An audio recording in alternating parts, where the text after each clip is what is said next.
সময়ের সঙ্গে পাল্লা দিয়ে আমাদের সিনেমা দেখার মাধ্যম আপডেট হয়েছে।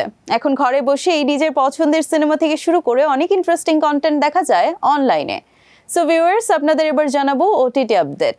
হিন্দি সিনেমা মা ওটিটি প্ল্যাটফর্ম নেটফ্লিক্সে আগামী 22 আগস্ট থেকে দেখা যাবে সিনেমাটি। সো ভিউয়ার্স, এবার দেখে নেব আজকের ওটিটি আপডেট সেগমেন্ট আসিতেছে বনাম চলিতেছে। सब कहते हैं उस पेड़ में द्वैत रहते हैं। कौन?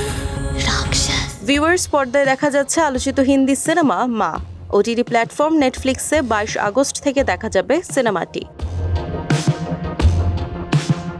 এক মা ও তার মেয়ের গল্প, যারা নিজেদের শিকড়ের টানে ফিরে আসে ছোটবেলার শহরে, কিন্তু সেখানে তারা এক অভিশাপের মুখে পড়ে, যা মেয়েটির প্রাণের জন্য হুমকি হয়ে দাঁড়ায়। এদিকে মেয়েকে রক্ষার জন্য মা নেমে পড়ে ভয়ঙ্কর এক যুদ্ধে। একজন সাধারণ মা থেকে রূপান্তরিত হন এক নির্ভীক রুদ্ররূপী মাতৃশক্তিতে। এতে অভিনয় করেছেন কাজল দেবগন, রনিত রায়, ইন্দ্রনীল সেনগুপ্ত সহ অনেকে। সিনেমা হলে মুক্তির পর এখন ওটিটির পর্দায় দেখা যাবে ছবিটি। সো ভিউয়ার্স, চাইলে সময় নিয়ে দেখে ফেলতে পারেন আলোচিত এই সিনেমাটি।